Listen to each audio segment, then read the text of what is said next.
Chef de production, conducteur de bus ou pilote de ligne sont des métiers perçus le plus souvent comme des métiers d'hommes.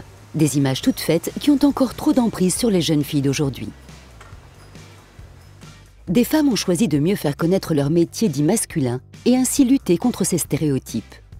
Elles ont rejoint le programme appelé « Déployons nos ailes », initié par l'association IMS Entreprendre pour la Cité, qui consiste à organiser des rencontres entre salariés et collégiens. J'ai rencontré l'IMS il y a à peu près 1 an par l'intermédiaire de mon entreprise, par le projet Déployons nos ailes. J'ai participé au lancement et à la visite qui a eu lieu au collège Aimé Césaire à Villejuif dans une classe de 4e. Et le fait de pouvoir aller voir des collégiens et de leur expliquer qu'il n'y a pas un chemin déterminé par sexe, j'ai trouvé cette démarche intéressante. Le projet Déployons nos ailes représente pour moi le fait de casser les idées reçues et de faire prendre conscience aux étudiants que peu importe le fait d'être un homme ou une femme, ce qui compte, c'est de faire ce dont on a envie et se donner les chances d'y arriver.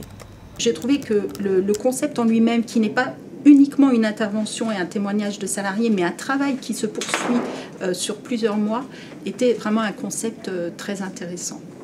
C'est à la fois la responsabilité des professionnels du monde de l'entreprise et des jeunes de faire bouger les choses et de changer les idées reçues et de démontrer que, homme ou femme, chacun peut être capable d'aller jusqu'au bout de ses passions. Les professionnels de 22 entreprises vont à la rencontre de collégiens de 30 établissements en France.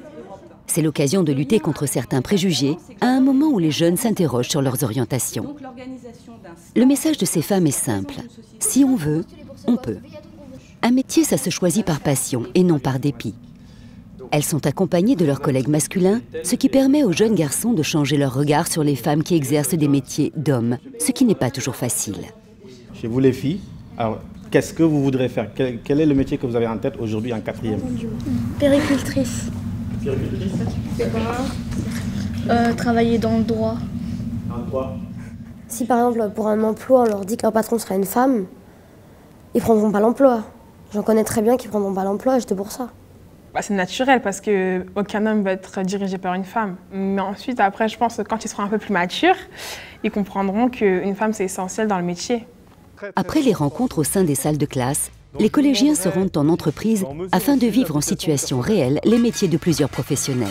Sur 74 filières, les femmes s'orientent uniquement, pour la grande majorité d'entre elles, sur uniquement 10 filières. Alors après, ça peut être effectivement un certain nombre de métiers, comme on évoquait tout à l'heure, des développeurs, voire des chercheurs en industrie, de la maintenance, etc.